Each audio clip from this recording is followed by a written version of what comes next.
The Zarketh Imperial fleet dropped out of faster-than-light travel at the edge of the Sol system. 40,000 warships materialized in perfect formation, their hulls gleaming under the distant light of the yellow star humans called the Sun. It was the largest military force assembled in 300 years, and Admiral Thexnor stood on the bridge of his flagship, the Eternal Conquest, watching the sensor displays with satisfaction. All ships report ready status, Admiral, his second-in-command announced. The young officer's voice carried barely concealed excitement. This would be his first subjugation campaign, and the humans were supposed to be easy. Thexnor nodded slowly, his 4 eyes scanning the tactical display. The Sol system spread before him like a primitive garden, undefended and ripe for the taking. A few hundred human vessels orbited the third planet, their technology laughably outdated. No proper shields, no quantum drives, no dimensional weapons. They were barely space-capable, really. Begin standard blockade formation, Thexnor ordered. Establish the sphere. Nothing enters or leaves this system.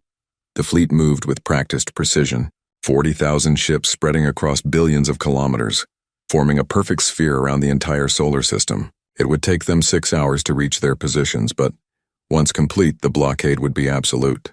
The Imperium had done this thousands of times before. Thexnor settled into his command chair, his clawed hands resting on the armrests. He had personally overseen the subjugation of 200 species during his 4-century military career. The pattern was always the same. Show overwhelming force. Deliver the ultimatum. Wait for the inevitable surrender. Humans would be no different.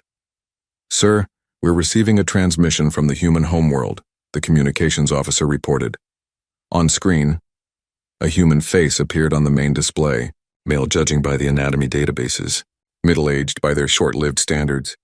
His face was worn, tired, with deep lines around his eyes that suggested he hadn't slept properly in days. I am Director James Mwangi of the United Earth Defense Council, the human said. His voice was steady despite the obvious strain. On behalf of all humanity, I'm asking you to leave this system immediately. You don't understand what you're doing here. We are not your enemy. We're your shield. Several officers on the bridge clicked their mandibles in amusement. Shield? These primitives. Thexnor leaned forward. I am Admiral Thexnor of the Zarketh Imperium. Your species has violated galactic law by refusing all contact protocols, ignoring trade agreements, and breaching the sacred isolation zones at the edge of your system. You will submit to Imperial authority and accept the terms of integration, or you will face extinction. You have 24 Earth hours to respond. The human director closed his eyes briefly as if in pain. Admiral, please listen carefully. The isolation zones exist for a reason that has nothing to do with trade or politics. We've been trying to keep you away for your own safety. There is something in this system that cannot be disturbed. Something that your ancestors knew about even if you've forgotten. Forgotten? Thexnor's voice carried sharp amusement. The Zarketh Imperium forgets nothing. We are 3,000 years of unbroken records, human. Your species was living in caves when we were crossing galaxies. Then check your archives, Mwangi said urgently. Look for records from 4,000 years ago. Sol system. Quarantine notation. It should be there. Thexnor gestured to his intelligence officer who began accessing the historical databases. It would take time to search records that old. Most of it was considered ancient history, barely relevant to modern operations. While we wait, Thexnor continued, perhaps you should understand your situation. We are 40,000 ships. You have fewer than 300. Our weapons can shatter planets. Yours can barely scratch our hulls. This is not a negotiation. It is a statement of reality. I understand our situation perfectly, Admiral, Mwangi replied. What you don't understand is yours. You think you're here to conquer Earth, but what you've actually done is ring the dinner bell for something that has been sleeping, something we've kept contained for 10,000 years. 10,000 years? Thexnor couldn't hide his skepticism. Your species barely has written records going back 5,000 years. Written records, yes, Mwangi said. But our true history goes back much further. Everything you know about human civilization is a cover story. A necessary deception. We've been here much longer than your anthropologists believe, Admiral, and we've been here for a purpose. The intelligence officer looked up from his console. Sir, there is a notation. Filed 4,247 years ago. Sol system is flagged as a quarantine zone with a threat assessment of... He paused, confusion crossing his features. The threat data appears to be corrupted, sir. But there's a recommendation. Total avoidance. The bridge fell silent. Thexnor stared at his officer. Total avoidance? That classification is reserved for stellar phenomena, black holes, dimensional tears, not inhabited systems. The notation is clear, sir, but there's no explanation attached. Just the classification code and the recommendation. Thexnor turned back to the display where Mwangi waited. An ancient clerical error means nothing. Perhaps your system was once near a dangerous phenomenon that has since moved or dissipated. It does not change your situation. It wasn't an error, Mwangi said quietly. Your ancestors knew exactly what they were doing when they marked this system as forbidden. They just didn't tell the rest of the galaxy why, because the truth would have caused mass panic. Enough of this, Thexnor snapped. I grow tired of your stalling tactics and fairy tales.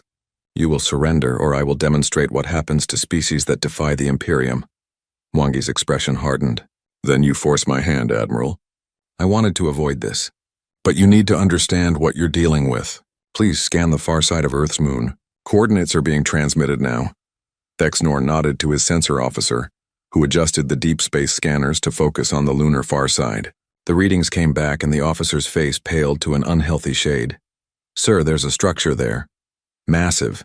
It extends at least 15 kilometers down into the lunar crust. Power readings they're beyond anything in our databases. The energy signature doesn't match any known technology. Show me. The tactical display shifted, revealing the structure. It was enormous. A complex of towers and installations that covered hundreds of square kilometers. The architecture was wrong somehow. Angles that seemed to shift when viewed from different perspectives. Materials that the sensors couldn't properly identify.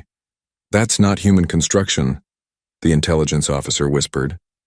No, it's not, Mwangi confirmed from the screen. We found it 10,000 years ago, already operational. It's a prison, Admiral, and we've been its guards ever since. Thexnor studied the structure, his tactical mind analyzing what he was seeing. A prison for what?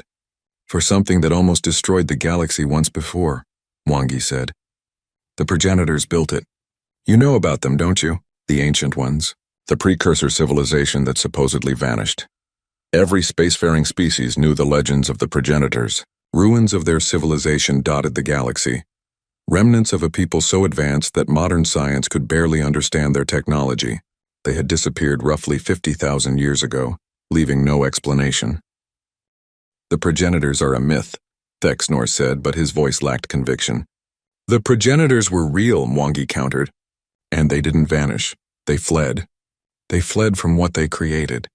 From weapons that turned against them. The facility on our moon is one of 7 prisons they built across the galaxy to contain those weapons. We call them the Devourers because that's what they do. They consume energy, matter, space, time, everything. Preposterous, Thexnor began, but Mwangi cut him off. Then explain the structure, Admiral. Explain technology that predates every known civilization.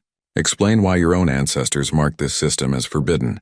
Explain why the progenitor ruins across the galaxy all show signs of the same catastrophic war. Thexnor had no answer. The ruins were real. The warnings were real. The ancient quarantine notation was real. Even if any of this were true, he said slowly, why should I believe that you've been guarding this supposed prison for 10,000 years? Your civilization is barely past its industrial age. Because we've been lying to ourselves, Mwangi said bluntly. We've deliberately limited our own development. Do you think it's an accident that humanity never developed faster than light travel, despite having nuclear weapons and quantum computers?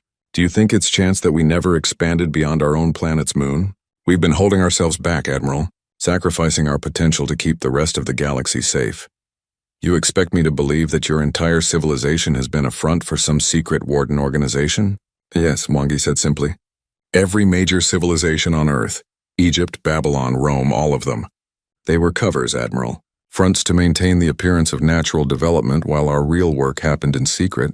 Thousands of us have lived and died in that facility, maintaining technology we barely understand, keeping the seals intact, praying that we'd never be discovered. Thexnor was about to respond when alarms shrieked across the bridge. His sensor officer's voice rose in panic. Sir, energy spike from the lunar facility. Multiple human vessels are converging on that location. They're broadcasting an emergency signal on all frequencies. What's the signal? It's in Old Galactic, sir. Multiple dialects. It says Warden Protocol compromised. Seal breach imminent. Evacuate sector. Old Galactic. The common trade language from 4,000 years ago.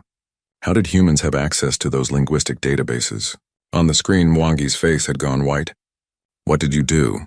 Tell me your Vanguard ships didn't approach the lunar facility. Thexanor pulled up the Vanguard logs. 3 ships had performed a standard scan of the moon 20 minutes ago. They had detected what they thought were weapons platforms and had neutralized them according to standard protocol. Minor defensive installations were eliminated, Thexanor admitted. Mwangi's expression collapsed into something between horror and resignation. Those weren't defensive installations, you fool. They were part of the containment field. The prison required constant power. You just damaged the grid. Sir, the sensor officer's voice was shaking now. The readings from the lunar facility are increasing exponentially. Something is happening inside the structure. The dimensional readings are... Sir, they don't make sense. It's like space itself is folding. Thexanor watched the sensor displays with growing unease. Energy patterns that violated known physics, spatial distortions that shouldn't exist. And at the center of it all, the ancient progenitor facility. Its strange towers beginning to glow with an otherworldly light. All ships combat alert, he ordered. Deploy all defensive screens. Weapons to ready status. Admiral, please, Mwangi pleaded from the screen. Pull your ships back from the moon. Stop feeding it energy. Everything you do makes it worse. Makes what worse? As if in answer, the first seal broke. The sensors registered it first. A tear in space itself, originating from deep within the lunar facility. Not a tear into normal space, but into somewhere else. Somewhere that the ship's computers couldn't properly map because the dimensions were wrong. Something emerged. The bridge crew fell silent as they watched the sensor displays trying and failing to categorize what they were seeing. It wasn't a ship. It wasn't a creature. It was a presence. A distortion. Something that existed partially in their reality and partially in places that physics said couldn't exist. Where it moved, stars in the background bent. Space seemed to recoil from its touch. And it was moving toward the nearest Imperial ships. All batteries open fire, Thexanor commanded. 1,000 weapons discharged. Plasma bolts, antimatter missiles, particle beams. Enough firepower to vaporize a small moon. The weapons struck the entity, and for a moment Thexanor thought they had destroyed it. Then the sensors updated. The entity was larger. It had absorbed the energy. Ceasefire! He shouted, but it was too late. The entity reached the first battle group. 300 ships all opening fire with everything they had. The entity flowed through them like water through sand. Ships didn't explode. They didn't burn. They simply ceased to exist, edited out of reality as if they had never been there at all. 15,000 crew members. Gone in seconds. On the screen, Mwangi was shouting, his composure finally broken. Stop shooting. You're feeding it. Energy makes it stronger. Every shot you fire gives it more power. Thexanor stared at the tactical display in horror. A second seal had broken. A third entity was emerging. The first one was already moving through his fleet, erasing ships with every touch. All ships retreat to outer perimeter, he ordered. Do not engage. Repeat, do not engage, but the damage was done. The entities were loose and they were hungry. The galaxy's nightmare had awakened, and an overconfident Armada had been the ones to ring the bell. Mwangi's face filled the screen one last time, exhausted and defeated. We held the line for 10,000 years, Admiral. You broke it in 20 minutes. May your gods have mercy on us all because what's coming won't. The transmission ended, leaving Thexanor alone with the consequences of his arrogance, watching ancient horrors feast on his fleet. The Imperial fleet scattered like frightened fish before a predator. Ships broke formation, desperately fleeing toward the outer system while the entities pursued them with terrifying speed. Thexanor watched helplessly as his carefully organized blockade dissolved into chaos. Damage report, he demanded, gripping his command chair so hard his claws left marks in the metal. 700 ships lost. Sir, his tactical officer reported, voice shaking. Another 200 reporting critical damage. The entities appear to be accelerating. They're moving faster than our sensors can track. On the main display, the 3 entities appeared as dark spots in space, like holes torn in reality itself. Around each one, space bent and twisted in ways that made Thexanor's eyes hurt to watch. They moved through his fleet without following normal physics, appearing in one location and then another with no apparent transition between. Sir, the entities are emitting some kind of signal, the communications officer announced. It's not electromagnetic. It's propagating through subspace. Our long-range sensors are detecting responses from across the galaxy. Responses? From what? Unknown, sir. But there are 6 other locations showing similar energy signatures. All of them are activating. 6 other prisons, just as the human had said. 7 in total across the galaxy. Thexnor pulled up a galactic map, marking the 6 responding locations. His blood ran cold when he recognized 2 of them. One was in the Andromeda cluster, home to 300 inhabited systems. Another was less than 50 light-years from the Imperial core worlds. "Get me Imperial Command," he ordered. "Priority Alpha. They need to know what's happening here." While he waited for the connection, Thexnor studied the tactical situation. The entities weren't pursuing his ships randomly. They were hunting methodically, selecting targets with clear intelligence. And worse, they were learning. The first entity had been slow, almost clumsy in its movements. By the time the third emerged, it moved with predatory grace. "Admiral," his sensor officer called out, "the human ships are moving." "They're not fleeing. They're converging on the lunar facility." Thexnor zoomed the tactical display. The human vessels, all of them, were abandoning their defensive positions around Earth and heading toward the moon. Not to attack, to defend. Every single human ship was taking up position around the ancient progenitor structure. "What are they doing?" he muttered. The answer came from an unexpected source. A small human vessel broke from the formation and approached his flagship. It was broadcasting a request to dock. Thexnor almost refused, but something made him accept. Maybe it was curiosity. Maybe it was the desperate hope that the humans actually knew how to stop these things. 5 minutes later, a human woman in a worn military uniform stood on his bridge. She was young, with dark skin and eyes that had seen too much. Her uniform bore no rank insignia, but the way she carried herself spoke of authority. "I'm Captain Amara Okafor," she said without preamble. "Nigerian Space Defense Force Warden Division. I need to speak with you immediately." "Warden Division?" Thexnor studied her. "You're part of this secret organization Director Mwangi mentioned?" "I am. And we don't have time for lengthy explanations." She gestured to the tactical display showing the entities ravaging his fleet. "Those are devourers. Weapons created by the progenitors in an ancient war. They were designed to consume enemy resources. Energy matter entire planets. But the progenitors lost control of them. The devourers didn't stop with enemy resources. They consumed everything. How do we stop them?" "You can't," Amara said bluntly. "Your conventional weapons are useless. Worse than useless. Every shot you fire feeds them. Makes them stronger. The only thing that can contain them is progenitor technology. And that facility on the moon is the only source of it in this system." "Then use it. Stop these creatures." Amara's expression was grim. "We're trying, but your attack damaged the containment grid. 3 seals broke before we could compensate. There are 7 seals total in that facility. 7 devourers. If all of them break free..." She didn't finish the sentence. Thexnor understood. If 3 entities could destroy his fleet, 7 would be unstoppable. "What do you need from me?" "Pull your ships back. Stop engaging. The devourers are feeding on your weapons fire. Every ship that attacks them makes them grow stronger." Amara moved to the tactical console, her fingers working with surprising familiarity on the alien interface. "Here, this perimeter. Nothing comes closer than this. Let us handle the containment." "Handle it how?" Amara hesitated, and Thexnor saw something like pain cross her face. "There's a reason we've guarded this facility for 10,000 years, Admiral. A reason we've sacrificed our entire civilization's potential. The progenitor weapons can contain the devourers, but they come with a cost. A cost no one should have to pay." Before Thexnor could ask what she meant, alarms shrieked again. Another seal had broken. A 4th entity emerged from the lunar facility. "No," Amara whispered. "Not yet. We're not ready." She pulled a small communication device from her uniform and spoke rapidly in a language Thexnor didn't recognize. Old Galactic, he realized. She was speaking the ancient trade tongue fluently. On the lunar surface, something was happening. The progenitor facility began to glow brighter, its strange towers pulsing with energy. Human ships moved into formation around it, creating a protective sphere. And from within the facility, something else emerged. Not another devourer.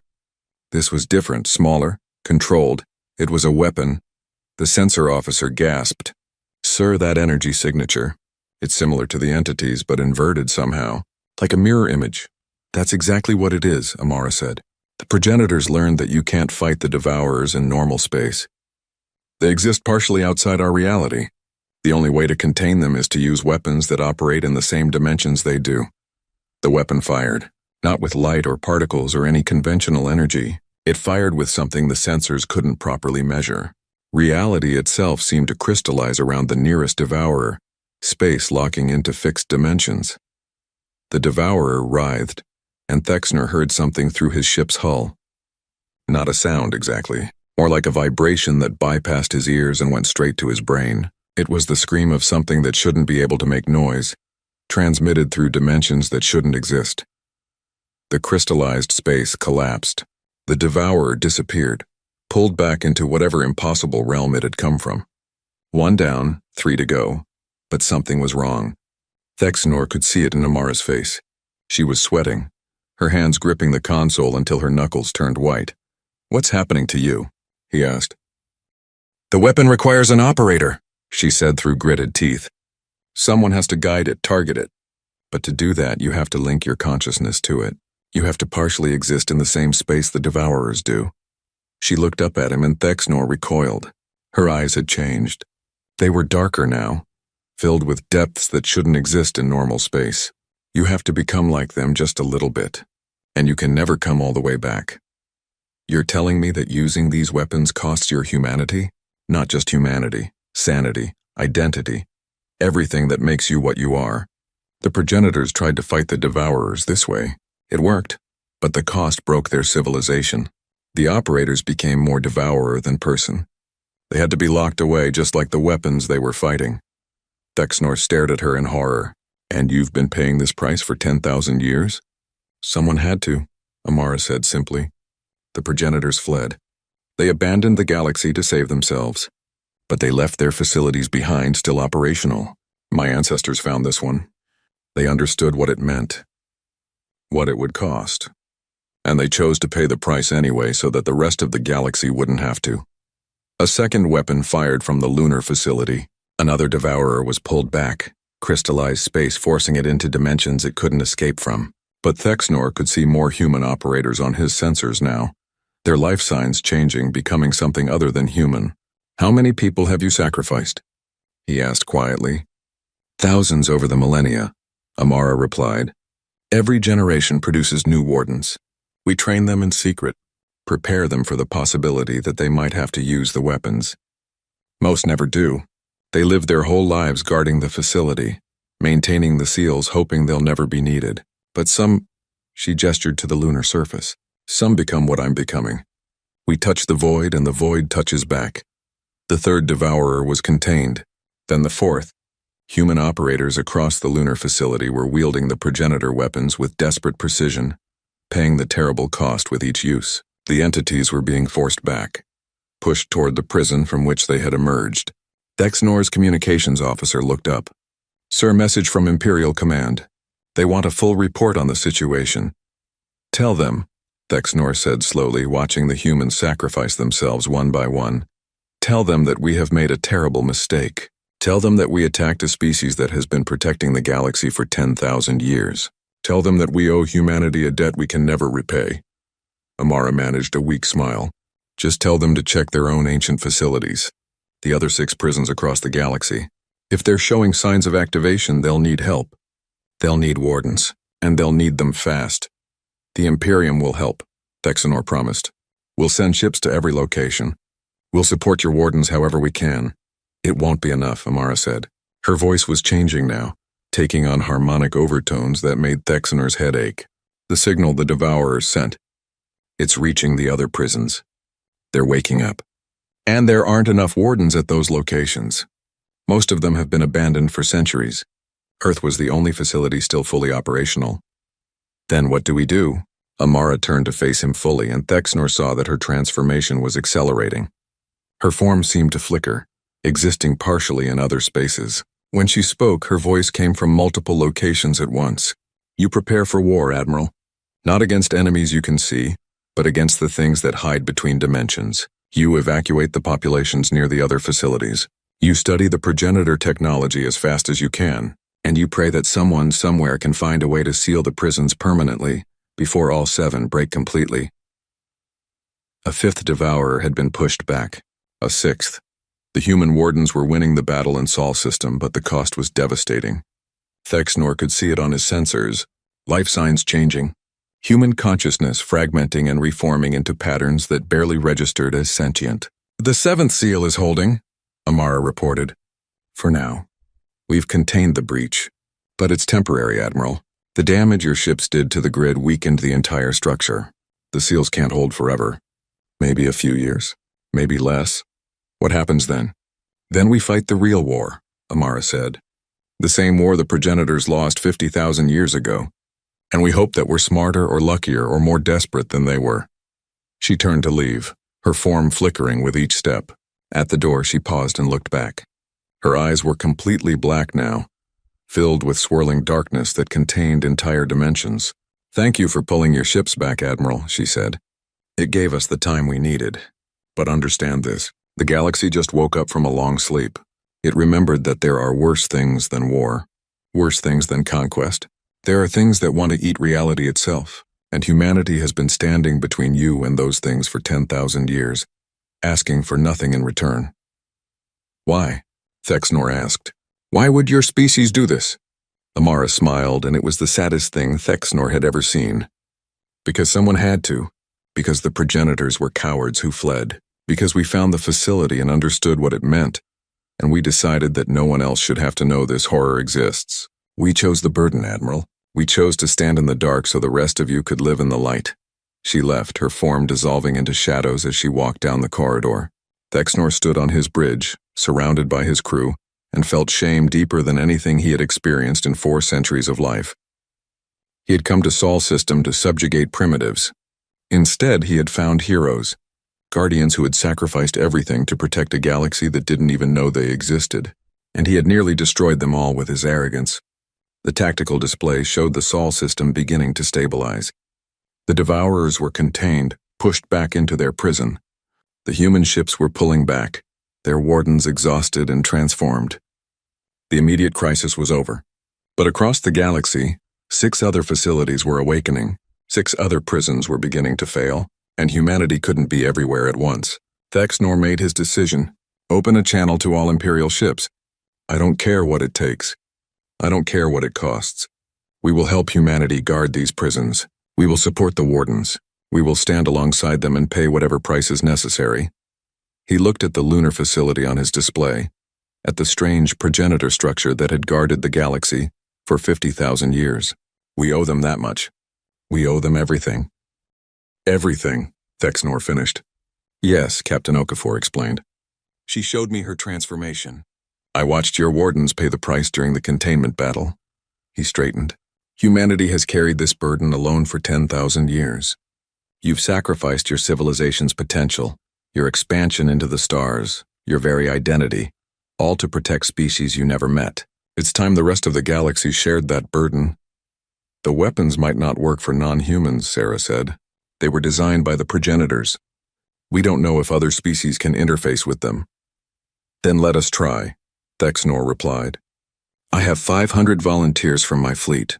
Soldiers who understand what they're offering. Let us prove that the Imperium can learn from its mistakes.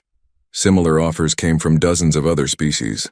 The Valorians, an aquatic civilization known for their mathematical genius. The Kretok, a warrior culture that valued honor above all. The Silicates, crystalline beings who existed partially in energy states and thought they might have an advantage interfacing with dimensional technology. Within 2 days, Sarah had 10,000 volunteers. Humans and aliens, all willing to become operators, all willing to touch the void. She organized them into 7 teams, 1 for each prison facility. Each team received a crash course in progenitor technology, taught by the few wardens who truly understood it. They learned about the dimensional mechanics, the consciousness interface, the terrible cost of linking with weapons that operated outside normal space. Sarah took personal command of the Andromeda team. 200 wardens and 300 alien volunteers, traveling via Imperial fast ship toward the prison facility in the heart of the cluster. The journey would take 3 days at maximum speed. She spent those days preparing her people for what was coming. On the second day, She received a message from the Andromeda facility. The automated systems that had maintained the prison for millennia were failing. The first seal had broken. 2 devourers were loose in the facility, contained only by emergency fields that wouldn't last much longer. Sarah gathered her team in the ship's main cargo bay, humans and Zarketh and Valorians and others, all looking at her with a mixture of fear and determination. "I won't lie to you," she said. "What we're about to do is harder than anything you've ever experienced. The weapons require you to partially exist in the same dimensions as the devourers. You'll feel what they feel. Their hunger, their rage, their complete alien nature, and you can never fully come back. Part of you will always remain in that space between spaces." She paused, looking at each face in turn. "But if we don't do this, if we let the Andromeda facility fall, millions will die. Entire systems will be consumed. The devourers will spread like a plague across the cluster, and there won't be enough wardens in the galaxy to stop them." A Zarketh officer raised his hand. His name was Vexnal, and he was young for his species, barely a century old. "Commander, what happens to us after? Assuming we survive, assuming we seal the prison, can we ever return to normal?" Sarah considered lying, considered giving them hope. But they deserved the truth. "No," she said simply. "The transformation is permanent. You'll exist partially outside normal reality forever. Most operators end up living near the facilities, helping maintain them because it's the only place where being what they've become doesn't feel wrong. You'll never completely fit in the normal world again." Vexnal nodded slowly. "I understand. Thank you for your honesty." Another volunteer spoke up, a human woman named Dr. Lisa Park, a physicist who had been a warden analyst before volunteering for operator duty. "Will we still be ourselves? Will we remember who we were?" "Yes and no," Sarah replied. "Your memories will remain.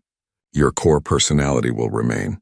But you'll have experiences and perceptions that your original self never could have imagined. You'll understand things about reality that most beings aren't meant to know. Some operators say it drives them mad. Others say it's a kind of enlightenment. Most say it's both." She could see the fear in their eyes. Good.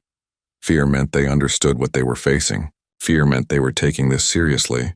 "If anyone wants to back out, now is the time," Sarah said. "No shame. No judgment. This is a volunteer mission. Always was. Always will be." No one moved. Not a single person left the cargo bay. Sarah felt pride and sorrow in equal measure. Pride that so many were willing to sacrifice everything. Sorrow that such sacrifice was necessary. "Then we prepare," she said. "When we reach the Andromeda facility, we move fast.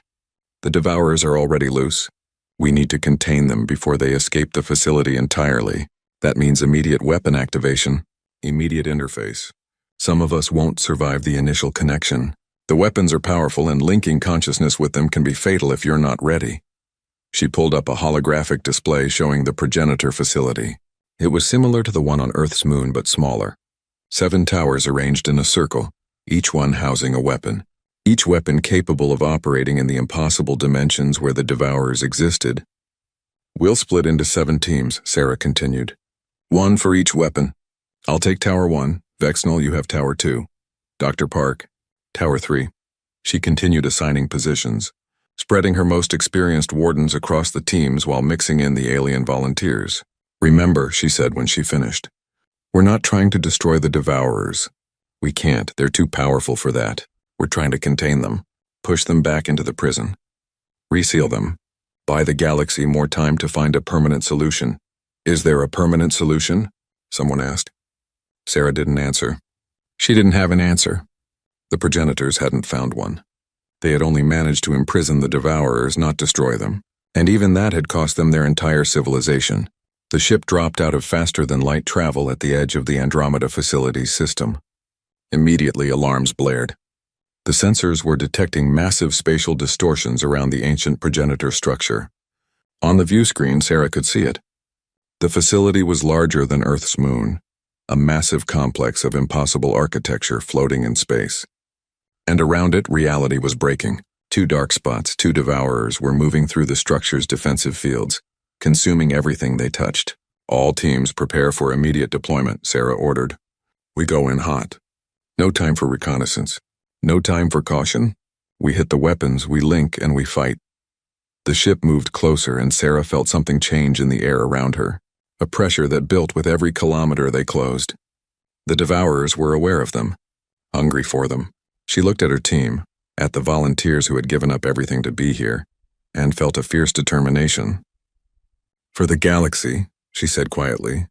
"For the galaxy," they echoed, and together, they descended toward the ancient prison, toward the weapons that would transform them, toward a battle that would cost them everything they were. But they went willingly, because someone had to, because the progenitors had fled and humanity had chosen to stay.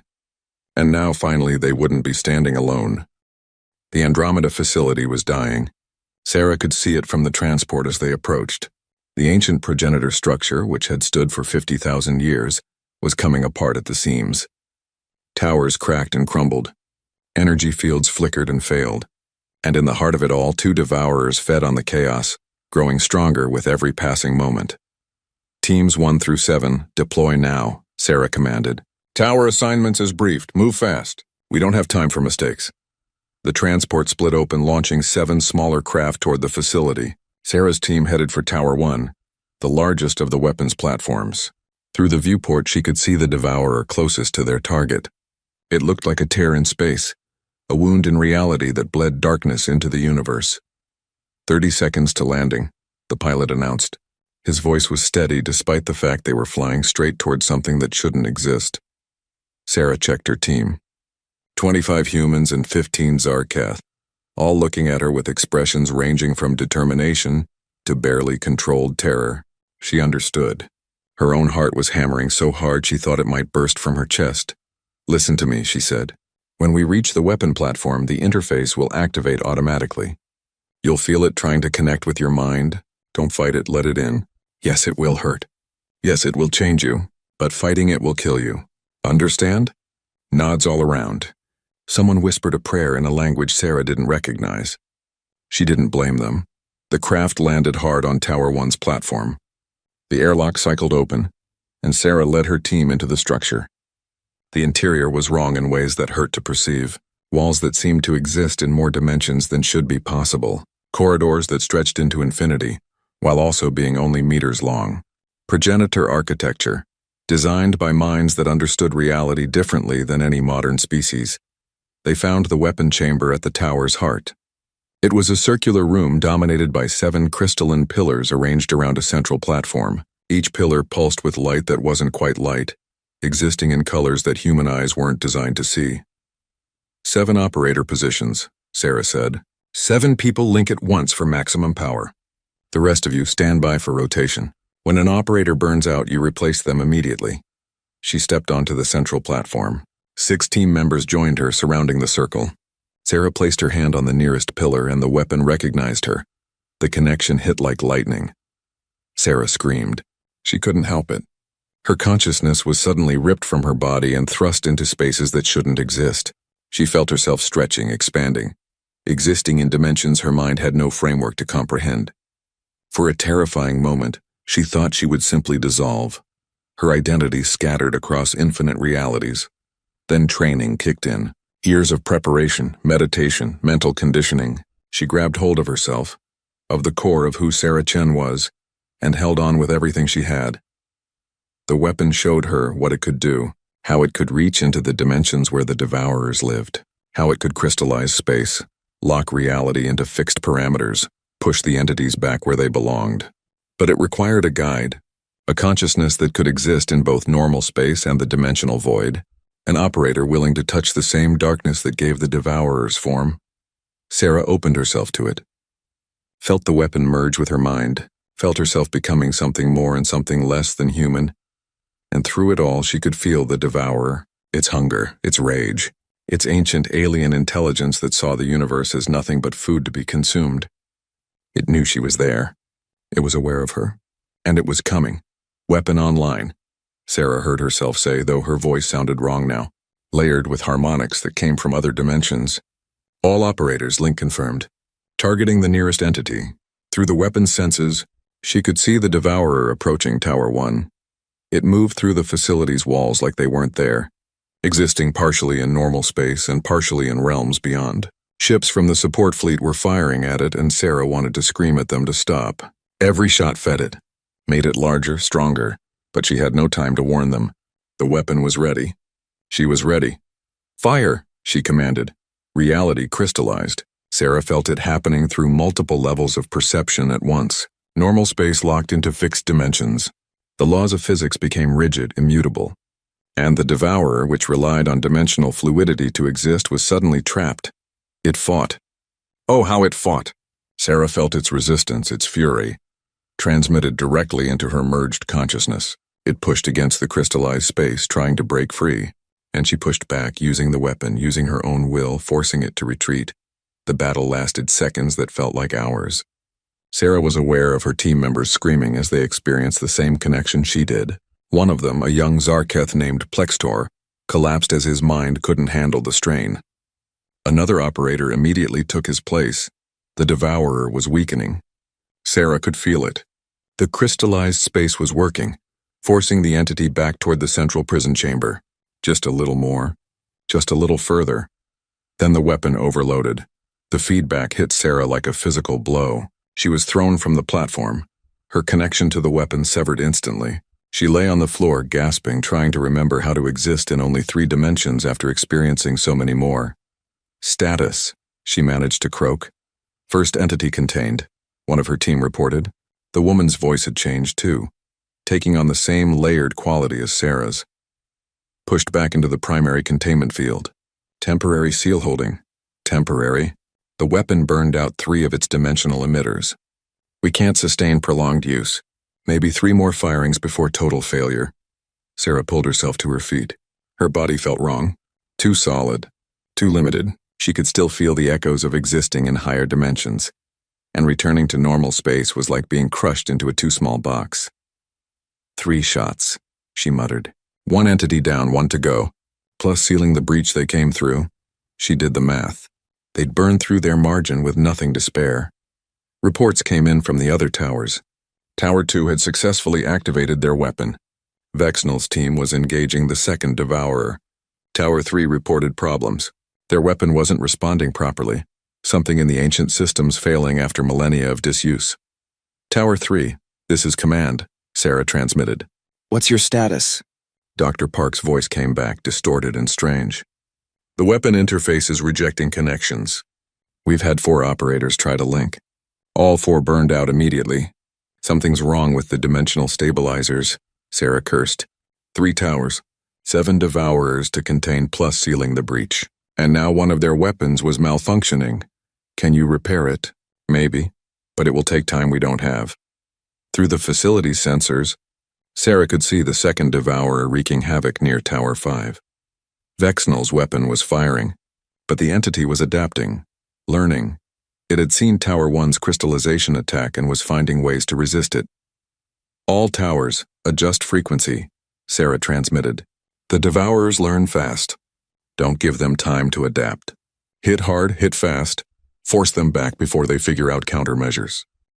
But even as she spoke, she knew it wasn't enough. The entities were too strong. The weapons were too old, too damaged. They were holding the line barely, but it wouldn't last. A new signal came through.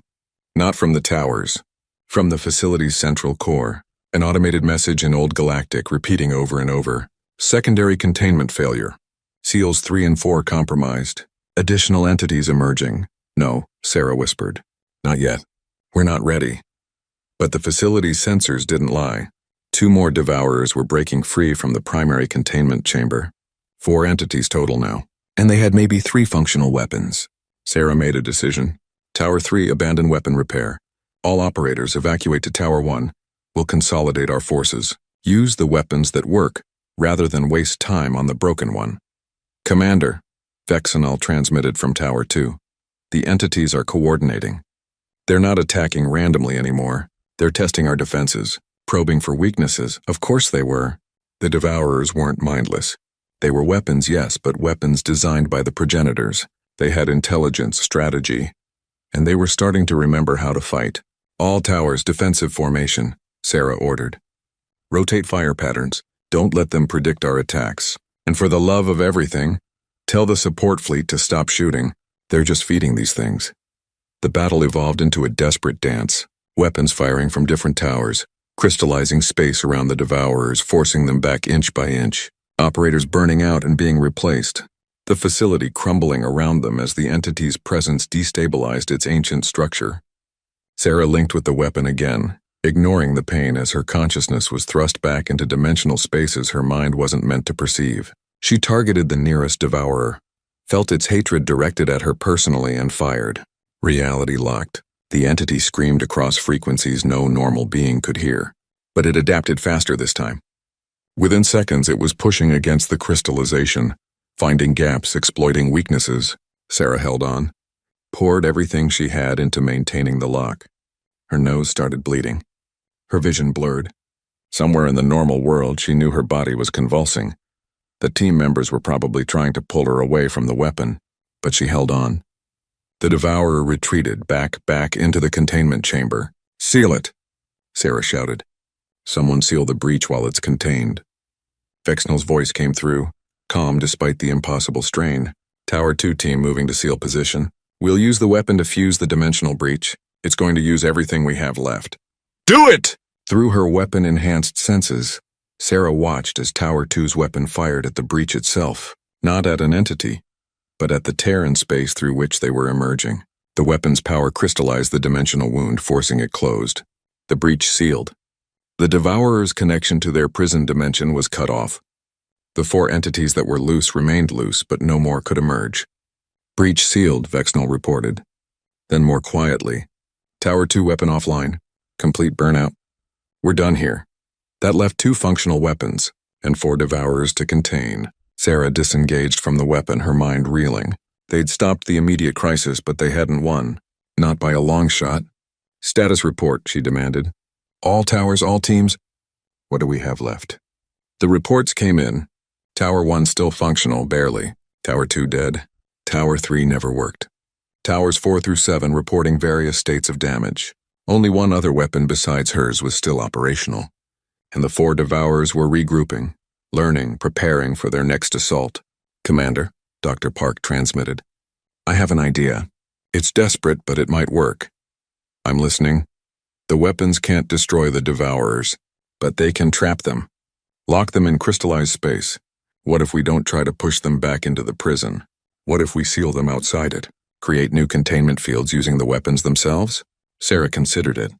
That would require operators to maintain the fields constantly, permanently. Someone would have to stay linked to the weapons, existing in dimensional space, forever holding the devourers in place. "Yes," Dr. Park said quietly. "It would require permanent sacrifice, living anchors, but it's better than letting them escape and consume the cluster." Around Sarah, her team members looked at each other. The weight of what Dr. Park was suggesting settled over them like a shroud. Not just temporary sacrifice, not just transformation, but eternal imprisonment, merged with the weapons, existing forever in the space between dimensions just to hold 4 entities at bay. "How many operators would it take?" Sarah asked, though she dreaded the answer. "For 4 devourers? With 2 weapons? Probably 50 per weapon. 100 total. Working in shifts, rotating, maintaining the containment field forever. 100 people, 100 lives, given up completely, transformed into living seals, never to return to the normal world." Sarah looked at her team, saw the fear in their eyes, saw the determination too. "I'll be the first," she said. "If we're doing this, if we're creating permanent anchors, I'll lead by example." "Commander, no," someone protested. "We need you. The other facilities have their own commanders," Sarah interrupted. "And they'll need to make the same choice we're making here. Better they hear it from me. Better they know that I didn't ask anyone to do something I wasn't willing to do myself." She turned to Dr. Park's channel. "Make it happen. Prepare the weapon for permanent interface, and send a message to the other facilities. Tell them what we're doing. Tell them they'll need volunteers, people willing to become the new SEALs." As Dr. Park worked, Sarah transmitted back to Earth, to the command bunker where she'd stood just days ago planning this mission. "This is Commander Sarah Chen," she said. "Andromeda facility is secure, but at a cost. We're implementing Protocol Final Anchor. We need volunteers, people willing to stay here forever, merged with the weapons holding the devourers at bay. I'm sending the details now. But understand this. The other 6 facilities will need the same thing. Thousands of volunteers, all willing to give up everything. She paused, thinking of the life she'd had before becoming a warden, the family she'd left behind, the dreams she'd abandoned. The progenitors ran from this fight, she continued. They built the prisons and fled the galaxy rather than guard them. Humanity chose differently. We chose to stand and hold the line, and now we're asking the rest of the galaxy to stand with us, not behind us, with us, sharing the burden, sharing the sacrifice, because that's what it means to survive, not as individual species, but as a civilization, together. The message sent. Sarah returned to the weapon platform and placed her hand on the pillar one last time. Prepare permanent interface, she told her team, and someone start taking volunteers for the rotation. We're going to need 99 more anchors, and they need to understand exactly what they're signing up for. As her team began the preparation, Sarah felt the weapon reaching for her mind again. This time she didn't resist. This time she opened herself completely to the transformation. Because someone had to be the anchor, someone had to hold the line, and Sarah Chen had always known deep down that it would be her. The message from Andromeda spread across the galaxy like wildfire. Commander Sarah Chen's transmission, her face already showing the transformation from linking with the progenitor weapon. Her voice, layered with harmonics from other dimensions, became the most viewed recording in galactic history. Within hours, the response began. Admiral Thexnor was the first. He stood on the bridge of the Eternal Conquest watching the recording for the third time and made his decision. I'm going to Andromeda, he announced to his crew. I'm volunteering as a permanent anchor. His officers stared at him in shock. His second-in-command stepped forward, mandibles clicking in confusion. Sir, you're an admiral. The fleet needs you. The Imperium needs you. The galaxy needs anchors more, Thexnor replied. He gestured to the screen showing Sarah's transformed face. Look at her. Look at what she's willing to give up. Humanity has carried this burden for 10,000 years. Now they're asking for help, and I will not let them stand alone. He sent his resignation to Imperial Command, effective immediately. Then he boarded a transport bound for the Andromeda facility. He wasn't alone. 200 members of his crew volunteered to join him. 200 Zarketh, leaving behind their military careers, their families, their futures, to become permanent anchors holding back the void. Similar scenes played out across the galaxy. On the Valorian homeworld, an entire monastery of quantum monks volunteered. 500 individuals who had spent their lives studying the nature of reality and consciousness.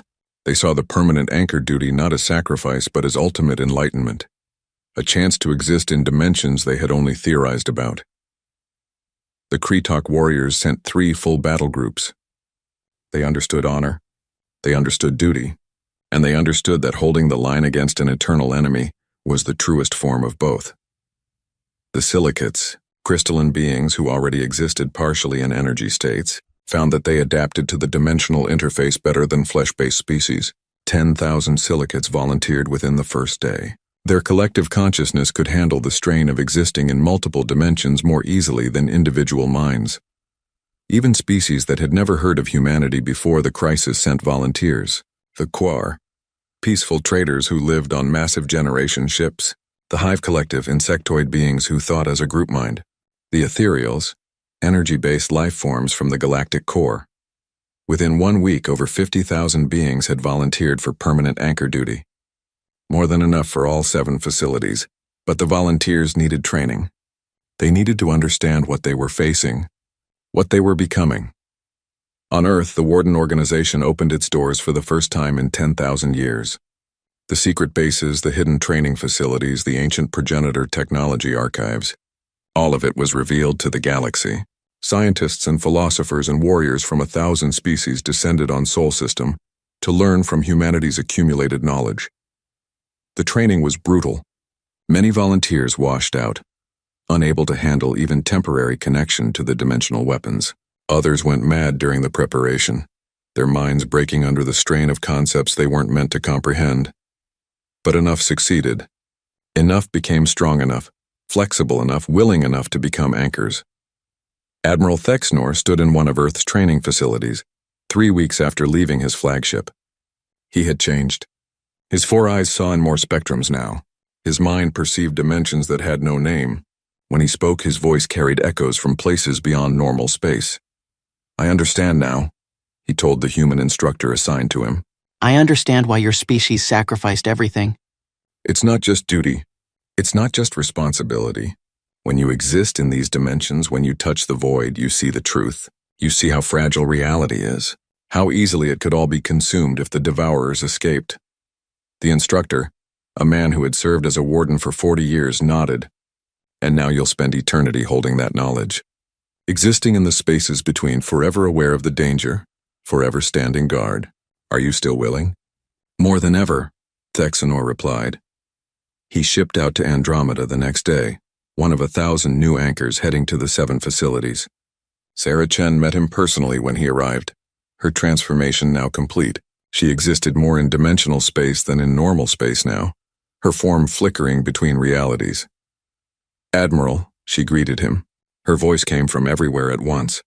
Thank you for coming, Commander, he replied. Or should I call you something else now? You're not quite human anymore.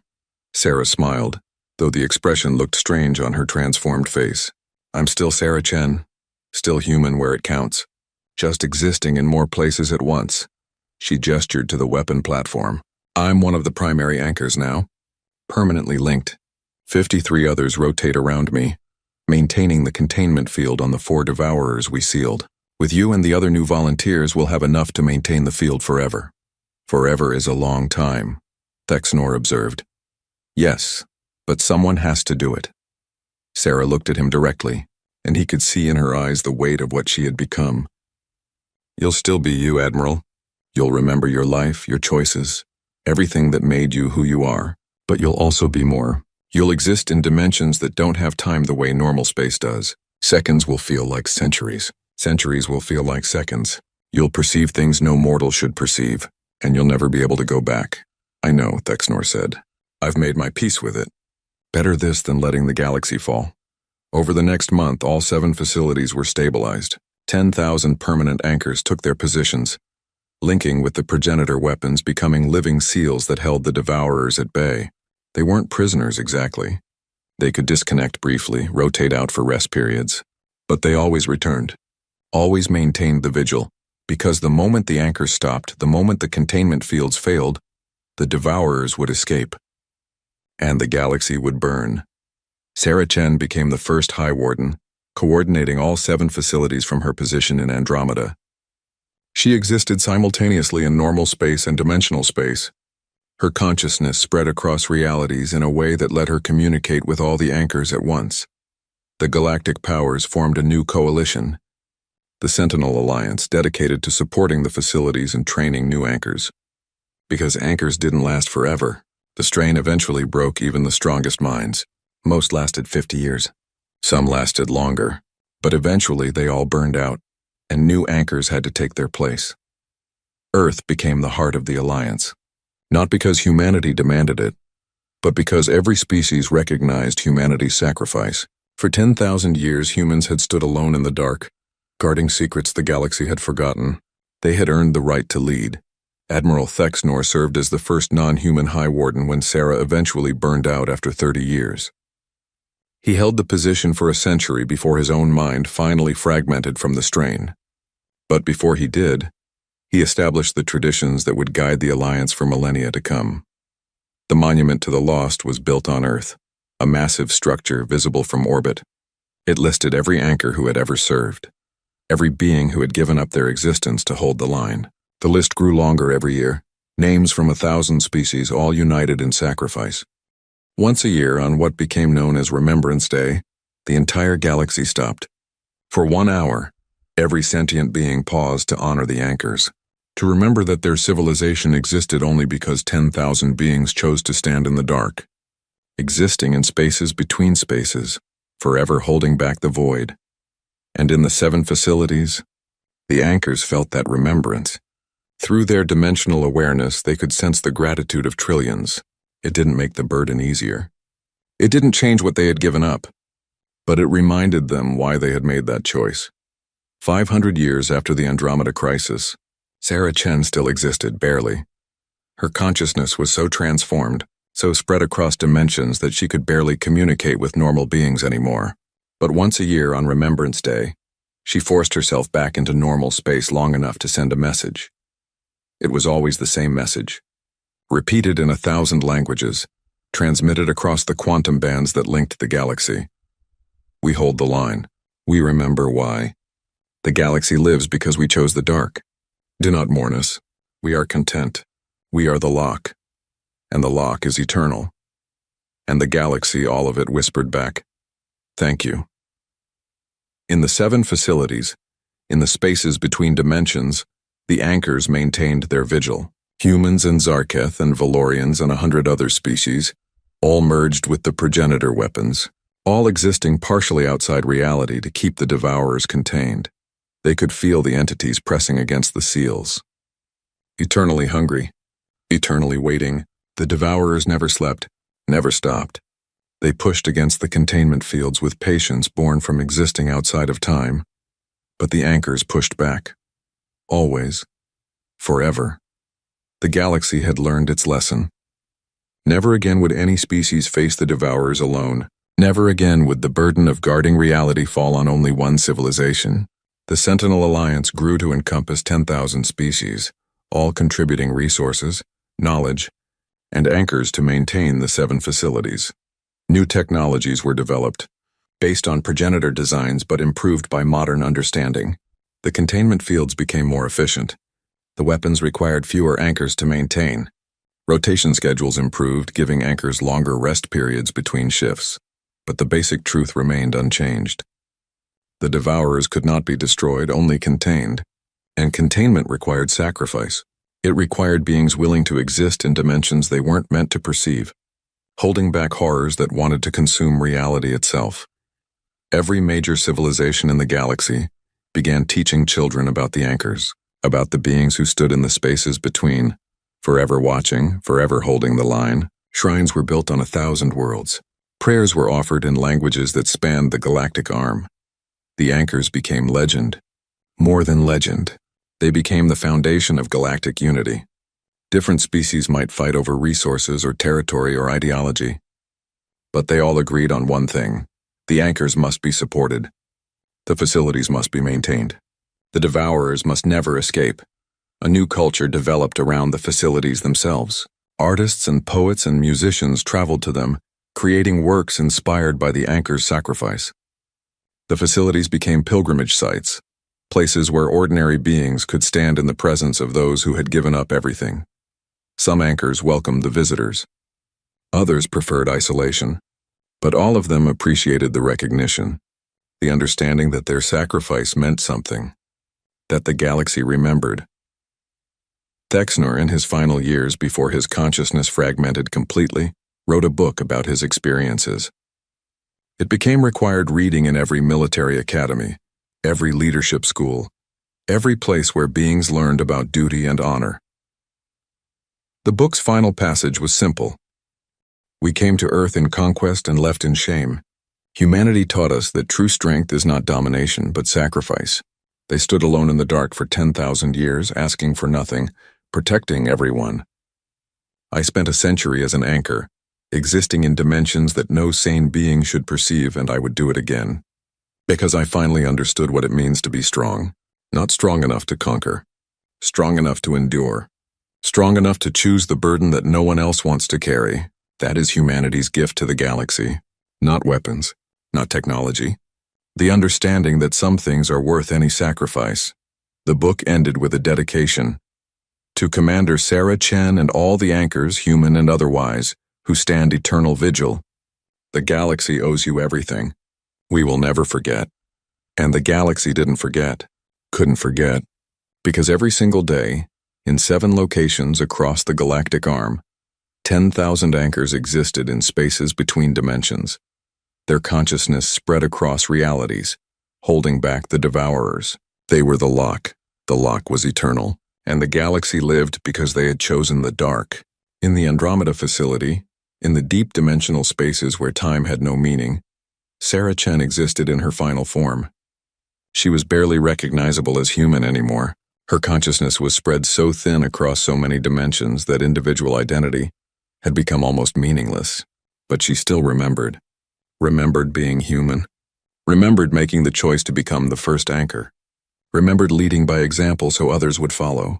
And once a year, when Remembrance Day came and the galaxy paused to honor the anchors, she felt it, felt the gratitude of trillions, felt the understanding that her sacrifice had meaning. In those moments, existing across dimensions that had no proper names, merged with technology that predated modern civilization, holding back entities that wanted to consume reality itself, Sarah Chen smiled. She had made the right choice. They all had. The progenitors had run, had built their prisons and fled the galaxy in fear. But humanity had stayed, and when the crisis came, when the overconfident Armada broke the seals that held back the galaxy's forgotten doom, humanity had done what the progenitors never could. They had stood their ground. They had paid the price, and they had taught the rest of the galaxy to stand with them. The lock was eternal. The vigil was eternal, and the galaxy, forever grateful, would never again forget the beings who chose to exist in the dark so that everyone else could live in the light. The anchors held the line. They would always hold the line.